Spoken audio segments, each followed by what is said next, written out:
Praise the Lord and a blessed day po sa inyong lahat. Bago po natin simulan ang pag-aaral ng Word of God, hayaan niyo muna po na ating pasalamatan ng ating Diyos sa Kanya pong patuloy na pagbibigay sa atin ng opportunity na makapag-aral nga po ng Kanyang salita. Salitang nagbibigay po sa atin ng inspiration, ng hope, ng encouragement, at nagpapatatag po ng atin pong pananampalataya sa Kanya. Of course, yan po ay sa tulong, gabay, at pagtuturo ng Kanyang Blessed Holy Spirit. So dapat talaga, tsakin natin na lagi po natin kasama ang Holy Spirit na mag-guide sa atin at magtuturo sa atin tuwing tayo po'y mag-aaral ng salita ng ating Panginoon. And today is no different. Today is no exception. Pag-aaralan po natin ang Kanyang salita, and I'm sure of this, kung makikinig kang mabuti at i-apply mo ang simpleng mga bagay na atin pong mapag-aaralan ngayon, and then malalaman mong marami ka palang benepisyong makukuha at matitsak mo na magiging maganda ang iyong kalusugan at malakas ang iyong katawan. And always remember this, that health is wealth. Tama po yun. Kasi kahit mayaman ka, aanin mong yaman mo kung bedridden ka naman, kung paralyzed ka naman, hindi ka makakilos, hindi ka makalabas ng bahay o ng ospital. Anong mangyayari sa kayamanan mo? Wala. Useless, di po ba? Kaya huwag kang magulat kung may mga kababayan tayo na nagsasabi, okay lang na mahirap kami, basta walang nagkakasakit sa amin. Especially now na may pandemic. Naririnig ko po yan. Why? Because they value yung health. They know that health is wealth.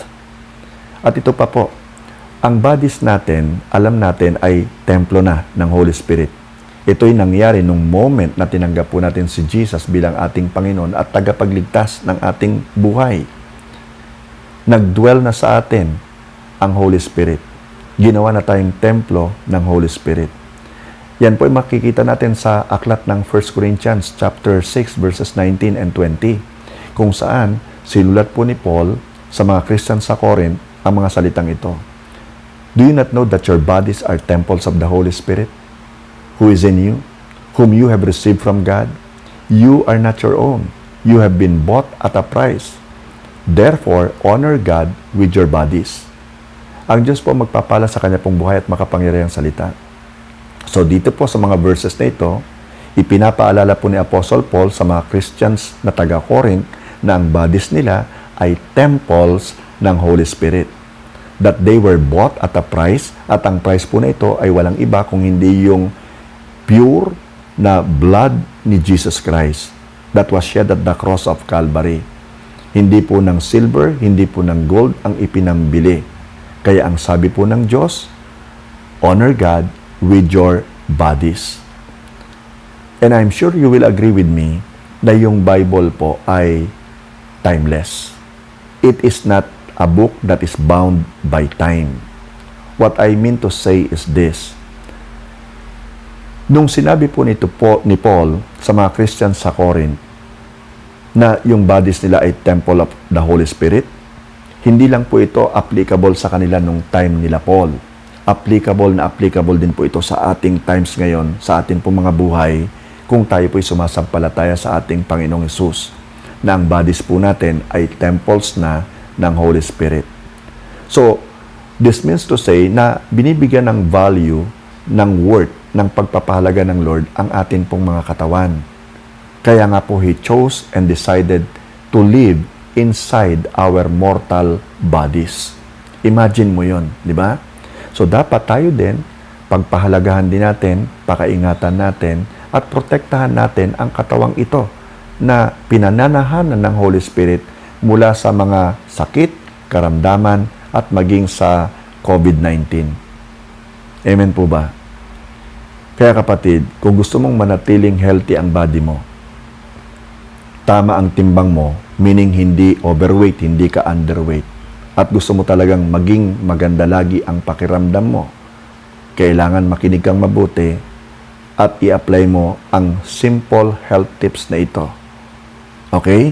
Ang number 1 po na gusto kong i-share sa inyo na health tip ay eat real food. Eat real food. Why? Kasi hindi po lahat ng kinakain natin ngayon ay real food o tunay na pagkain. Mukhang pagkain lang. Mukhang amoy pagkain lang. Mukhang masarap lang. Pero sa totoo lamang, artificial. Hindi tunay na pagkain. So, iwasan po natin yon. real food po yung ating hanapin. Ang pinakasimple at pinaka-epektibo pong paraan ng pagkain ay mag-focus talaga tayo doon sa mga tinatawag na real food. Mga halimbawa po niyan ay yung pagkain ng gulay. Kaya nga, di ba, alam na alam natin yung kasabihan na ang pagkain ng gulay ay pampahaba ng buhay. At kung maaalala nyo pa yung kwento ko before, doon sa Book of Daniel, kung saan meron pong 4 na Hebrew teenagers, namely Daniel, Shadrach, Meshach, and Abednego, yung naging bihag po ni King Nebuchadnezzar ng Babylon, ang natipuhan o nakursunadahan po ng hari na magtrabaho sa kanyang palasyo, maglingkod sa kanyang palasyo, pero after undergoing training, at sinabi ni King Nebuchadnezzar na ang ipakain lamang sa mga kabataang ito na kanyang napili ay yung pagkain ng hari at inumin ng hari. But Daniel chose to decline the offer of the king. Ang sabi niya, bigyan nyo kami ng gulay, bigyan nyo kami ng tubig. Yun lamang ang kanilang kakainin at yun lamang ang kanilang iinumin. And after 10 days, lumabas po na yung mga batang ito, Daniel, Shadrach, Meshach, and Abednego, ay naging mas maganda ang pangangatawan at maganda ang kalusugan compared po dun sa iba pang mga kabataan na bihag din po ng hari na ang kinain ay pagkain ng hari at inumin ng hari. So this proves na yung kinain ng 4 na kabataan ay real food. Another example of real food ay yung prutas. Okay? Kita mo, mapapansin mo ito kapag may kaibigan ka o mahal sa buhay na dadalawin mo sa ospital dahil may sakit. At kung gusto mo siyang pasalubungan, hindi mo siya pasalubungan ng crispy pata kahit paborito niya ang crispy pata. Hindi mo siya bibigyan ng lechon o ng lomi o kaya ng bulalo. Ang ibibigay mo sa kanya talaga na pasalubong ay prutas. Dahil kahit hindi tayo doktor, alam natin na yung prutas talaga maganda sa kalusugan yan, maganda sa digestion yan kasi rich in fiber yan di ba? At iba pang mga vitamins and minerals. So prutas. Ang iba pa pong mga real food ay yung unprocessed na food. Yung mga seeds, yung mga whole grain, kagaya po halimbawa ng oat. At syempre, mas maganda kung ito po ay organic. Meaning, hindi po sila ginamitan ng fertilizer o kaya inisprayan ng pesticide. So, ang pangalawa po na health tip na gusto ko pong i-share sa inyo ay ito, stop taking toxic things into your body. Stop taking toxic things into your body. Marami tayong kinakain. Marami rin tayong iniinom na sa totoo lamang toxic. Toxic meaning lason. So in a way, nilalason mo ang iyong katawan. Unti-unti mong sinasaktan ang katawan mo hanggang sa ito ay magkasakit, manghina, at kung hindi ka mag-iingat, pwedeng ikamatay mo. Always remember, your body is the temple of the Holy Spirit. Accountable ka sa pangangalaga dyan, responsible ka dyan. At mahirap actually iwasan kasi itong mga toxic things na ito na itinitake natin sa ating katawan. Diba? Kasi ginawa talaga itong masarap sa panlasa ng tao. Kaya yung tao, masasabi nating naa-addict Hinahanap-hanap yung lasang yon, yung sarap na yon na binibigay ng pagkain o nung iba pang mga bagay na tinitake niya sa kanya pong katawan. Diba? Hindi tayo magiging healthy kung patuloy po tayong kakain ng mga disease-promoting substances. Kagaya halimbawa ng junk food. Kagaya halimbawa ng street food, yung unprocessed food, di ba? At saka of course, yun ding nicotine na nakukuha natin sa paghit-hit po ng sigarilyo. Winawasak po nito ang puso ng tao, ganun din ang atay ng tao o maging ang baga ng tao. Kaya marami nga po sa mga merong lung diseases o cancer ay yung pong mga smokers. Siyempre, masama rin po sa ating kalusugan yung pong illegal na droga. At maging yung pag-inom po ng mga soft drinks, very addictive po yan. Rich in sugar. Magkaka-diabetes po tayo niyan. At saka, yung pong mga tinatawag na energy drinks kuno, di ba? Nagbibigay nga po ng energy, pero yung nerves natin ay sinisira. Ganon din po yung ating puso. And of course, yun pong mga alak na dapat po nating iwasan. Okay? At pangatlo po na health tip sa inyo ay yung exercise. Kailangan po natin ng exercise kasi malaki po ang naitutulong nito para masigurado po yung makapag-function, yung atin pong muscles, yung atin pong bones, yung atin pong joints, maging yung brain natin at yung atin pong hormones ng maayos. Exercise po ang kailangan natin dyan. Ang pag-exercise po ay nakakapagpababa po ng risk o ng panganib na magkaroon ka ng depression, ng pagiging obese mo o yung sobrang taba, yung sobra actually sa timbang, mababawasan yan. Pati yung blood sugar mo, mababawasan yan.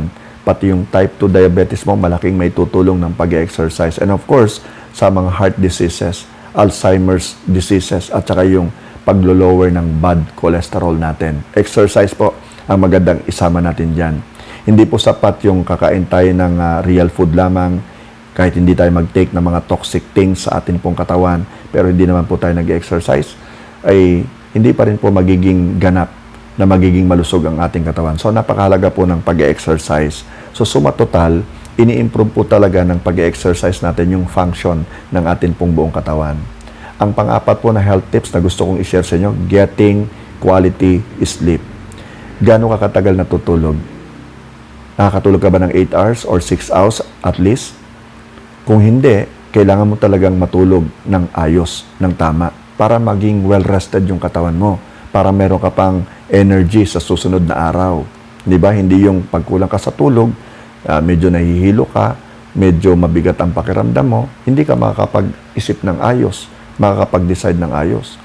So, pinagaganda po ng maayos na pagtulog, yung pakiramdam natin physically at saka mentally. At pinabababa po nito actually yung panganib din o risk na tayo po ay magkasakit. Nakakatulong din po yung mga tinatawag na power naps na dati naririnig ko ang tawag po riyan ay beauty rest. Di ba? Power naps kahit na po 5 minutes lamang. Anong nagagawa nito? Pinagaganda po nito yung brain function natin. Yung atin pong memory consolidation. Memory enhancer din po yung pagkakaroon ng tinatawag na power nap. At dinidetox po nito ang atin pong katawan. Ilan pa pong karagdagan na ginagawa po ng power nap sa atin pong katawan, yung pagiging alert po natin. Alertness. At saka, isa pa po yung pinagaganda nito yung work performance natin. At syempre, yung learning ability po natin. Pinalalakas din po ng power nap yung ating immune system. So, malaki na ibibigay, no? Kahit ng 5 minutes lang po na nap, malaki na ibibigay. So, I advise you, halimbawa, meron kang break time, yung kung 15 minutes yan, yung 5 minutes, i-devote mo na sa power nap mo. Kung halimbawa naman, meron kayong lunch break, o di-devote mo rin yung 5 minutes sa power nap mo. Kasi nakaka-regain ka ng lost energy doon eh. Nare-refresh din yung mind mo eh. Naipapahinga mo ba? Di ba? Pati yung mata mo, naipapahinga mo yon.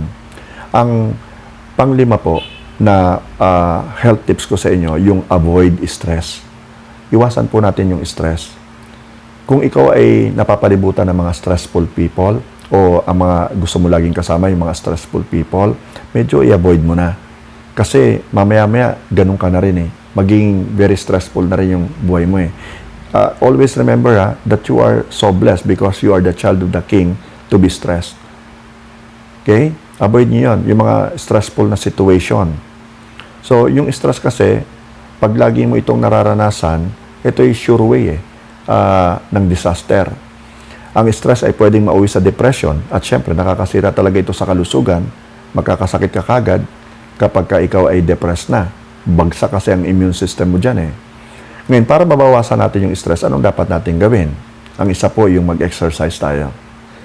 For example, kahit na nasa opisina ka, di ba, nakakapagod din naman yung nakaupo eh. From time to time, tumayo ka, ayusin mo yung itsura mo, habang nakaupo ka, medyo pwede mong stretch yung mga kamay mo, sideways, o kaya upwards, o kaya forward.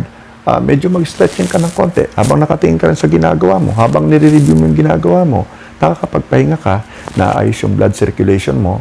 From time to time, pwede kang tumayo, take a few steps, then bumalik ka sa upuan mo, breathe deeply, di ba?